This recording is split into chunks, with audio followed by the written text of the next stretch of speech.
झारखंड में मैया सम्मान की चर्चा खूब है। मैया सम्मान को लेकर बजट का इंतजार था कि राशि का प्रावधान किस तरह से होता है।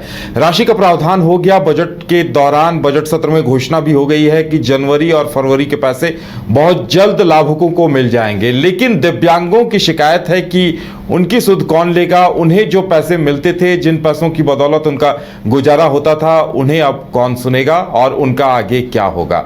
दिव्यांगों ने अपनी तरफ से प्रयास किया और अब आंदोलन पर वो उतर आए हैं। ज्यादा जानकारी के लिए इस वक्त हमारे साथ हमारे संवाददाता अमित जुड़े हुए हैं। अमित, दिव्यांगों की क्या कुछ शिकायत है? क्या उनकी शिकायत कोई नहीं सुन रहा? जी बिल्कुल, बता दें कि दिव्यांग जो है पिछले 200 दिन से जो है आंदोलन कर रहे हैं। तो कहीं ना कहीं एक दबाव बनाने की कोशिश हो रही थी। उनका साफ तौर पे कहना है कि जिस प्रकार से मैया सम्मान योजना और तमाम योजना जो सरकार के द्वारा लाई जा रही है, लेकिन दिव्यांगों की सुध जो है कोई नहीं ले रहा। इससे पहले वो राज्यपाल से भी जाके मिले, फिर मुख्यमंत्री हेमंत सोरेन से और कल्पना सोरेन, तमाम जो बड़े नेता है झारखंड के, उनसे मिला। आज भी उन्होंने बाबूलाल मरांडी से भी मुलाकात की है और अपनी जो व्यथा है वो सुनाई है। लेकिन कहीं उनका साफ तौर पर कहना है जिस प्रकार से मैया सम्मान योजना की बात हो रही है, तो कहीं ना कहीं दिव्यांग और जो विधवा है उन पे भी ध्यान देना चाहिए सरकार को। उनका साफ तौर पे कहना है कि हम लगभग 200 दिन से लगातार आंदोलन कर रहे हैं। बीच में विधानसभा चुनाव हुआ, लोकसभा चुनाव हुआ, उस बीच जो आंदोलन है वो स्थगित कर दिया गया।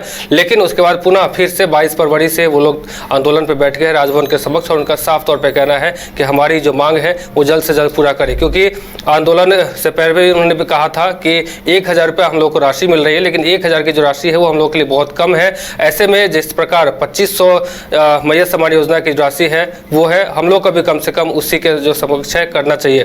तो अब उनका साफ तौर पे कहना है कि जब तक हमारी मांग अगर पूरी नहीं होती है तब तक हम लोग आंदोलन करते रहेंगे। हालांकि उन्होंने यह भी बताया है कि जो हम विधायकों के पास भी गए हैं, सीपी सिंह, जयराम महतो और तमाम जो विधायक है उनके पास भी गए और सबने सदन में भी आवाज़ उठाई है। तो उनको एक उम्मीद कहीं ना कहीं है कि इस सदन के बाद जब बजट सत्र खत्म हो जाएगा तो कहीं ना कहीं उनकी जो बातें हैं वो जो है विधानसभा अध्यक्ष तक पहुँचाई जाएगी और फिर उसके बाद मुख्यमंत्री हेमंत सोरेन जो है उस पर कहीं ना कुछ पहल करेंगे। जी अमित, देखिए, इनकी शिकायत है कि 25 तो मैया सम्मान के मिल रहे हैं, हमें बहुत मामूली रकम मिल रही है। लेकिन इनके साथ एक और समस्या है कि लंबे वक्त से वो पैसा भी शायद बकाया है। जी बिल्कुल, लंबे समय से पैसा बकाया है। तो ऐसे में तमाम जो आंदोलन कर रहे हैं दिव्यांग, उनका साफ तौर पे कहना है कि हम लोग पहले किसी प्रकार से हमारा रोजगार चलता था, भत्ता चलता था, लेकिन अब कहीं ना कहीं वो भी राशि सही समय पर नहीं मिल रही है।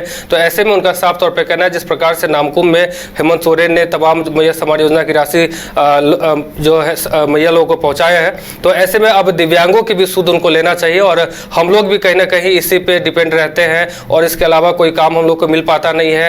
तो कहीं ना कहीं उनका साफ तौर पे कहना है कि जल्द से जल्द जो हमारी मांगे हैं वो पूरी कर दी जाए, अन्यथा हम लोग का जो आंदोलन है वो लगातार जारी रहेगा। जी चलिए अमित, हमारे साथ जुड़ने के लिए और तमाम जानकारी देने के लिए आपका बहुत बहुत धन्यवाद। तो दिव्यांगों ने ऐलान कर दिया है कि सीएम उनकी गुहार सुने, अन्यथा वो फिर और भी जोरदार आंदोलन करने को और यूं ही अपनी मांगों को लेकर अड़े रहने को मजबूर होंगे।